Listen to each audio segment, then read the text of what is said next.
Sajjala Ramakrishna Reddy party ఆఫీసులోకి రావద్దంటమే కాకుండా ఆయన కోటరీలో ఆయన చెంచాగాళ్లతో ఏం మాట్లాడించినాడు. వాడు కారుమూరి వెంకటరెడ్డి నన్ను రౌడీ షీటర్ అంటాడు. హైకోర్టు ఏం చెప్పింది? అనిల్ మీద రౌడీ షీట్ లేదు, గొప్ప చదువుకున్న వ్యక్తి, సమాజంలో అటు ఎందుకు చేస్తున్నారు మీరు, ఎవరు నిన్ను రౌడీ షీటర్ అందంటే మీడియా అన్ని పేర్లు ఇచ్చిన 12 మంది పోలీస్ ఆఫీసర్స్కి మెమో ఇచ్చింది. అది కారుమూరి వెంకటరెడ్డి ఎందుకు మాట్లాడినావురా బాబు, నా గురించి నీకేం సంబంధం, నువ్వు నా ఇంటి వెనకడు కూడా పక్కన వెనకలుడువా, నేను రాజకీయాల్లోకి వచ్చేసరికి నువ్వు బచ్చా కానివి, ఎట్టారా నీ సంగతి, ఎందుకు మాట్లాడినావు అంటే వాడు ఏం మాట్లాడాడంటే, వాడు మాట్లాడింది రికార్డింగ్ ఉంది చెప్తానండి, ఎందుకు మాట్లాడినాడు అడిగింది.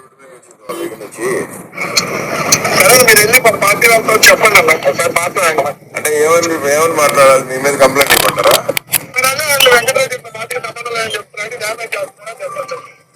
కాదనా, ఇప్పుడు మీరు దయచేసి నా గురించి నేను పార్టీకి విరుద్ధంగా ఏ రోజు మాట్లాడాలా, ఇన్ని సంవత్సరాలు నేను ఇన్ని డిబేట్స్ మాట్లాడినప్పుడు నాకు ఎవరో కూడా ఇదిగో నా పార్టీకి ఇది కాదు అని నాకు ఎవరు చెప్పలేదు. ఎందుకంటే ఏమంటే చెప్తారు, అంటే మీకు గైడ్ లైన్స్ ఉన్నాయా, గవర్నమెంట్ అనిల్ కుమార్ మన పార్టీ కాదు, నువ్వు మాట్లాడు, వారికి మనకు సంబంధం, మీకు ఎవరైనా చెప్పారా? నేను అందుకే అడగండి అన్న, గైడ్ లైన్స్ ఉన్నాయా లేదా మీరే ఒకసారి అడగండి. కాదన్నా, మీకు ఎవరైనా చెప్తే చెప్పండి, నేను మీరే ఒకసారి అడగండి అన్న. కాదన్నా, మీరే ఒకసారి అడగండి. మీకు గైడ్ లైన్స్ మా మీడియా సెల్ శ్రీహరి గారు చూస్తారు, ఓకేనా, పెద్దలు గారు నేను, మీరు ఒకసారి అడగండి. అవునన్నా, సజ్జలను మీకు చెప్పినారా పార్టీ అనిల్ కి మనకి? మీరు అడగండి, మీరు చెప్పండి ఒకసారి. ఇప్పుడు నాకు మీరు క్వశ్చన్ ఏంటి కాదన్నా, ఎందుకంటే మీరు నన్ను క్వశ్చన్ చేసినప్పుడు అలా అడగండి. మీకు మీరు పార్టీలో మీరు ఇవన్నీ వాళ్ళే చూస్తారు అంటున్నారు కానీ వాళ్ళకే చెప్పండి.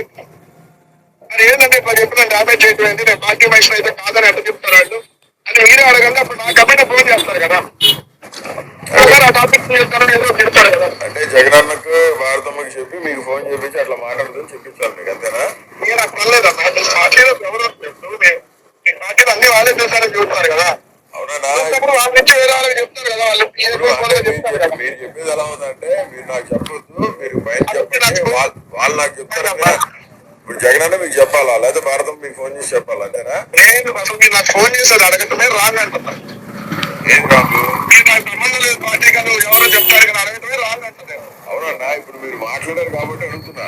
అది మీరు నా మీద ఉంటే మీరు వాళ్ళగా చెప్పండి అన్న, వాళ్ళ చెప్తే వాళ్ళ గైడ్లైన్స్ ప్రకారం నేను పనిచేస్తున్నాయి. పార్టీ గైడ్లైన్స్ నా వ్యక్తిగత నిర్ణయాలు ఏది నేను ఏదో తీసుకోవడం నాకు అవసరం ఏమవుతుంది. సో అందుకని మీరు అడగండి, మీరు చెప్పించండి.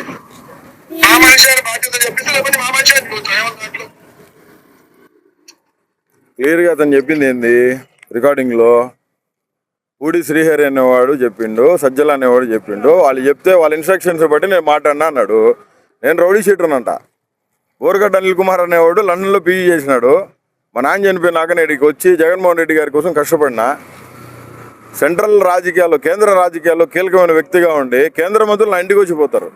నేను జగన్మోహన్ రెడ్డి గారికి దగ్గర అత్యంత సమీపమైన మనుషులం కాబట్టి అన్న కోసం రాజశేఖర రెడ్డి గారి సమాధి కాడికి పోయి మాటిచ్చిన, నీ కొడుకుని ముఖ్యమంత్రి చేసేదాకా నీ కొడుకుతోనే ఉంటానయ్యా, నీ కొడుకు నీకు మళ్ళీ పరిపాలన చేయాలా, నీకంటే ముందు 100 అడుగులేసి పరిపాలన చేయాలని.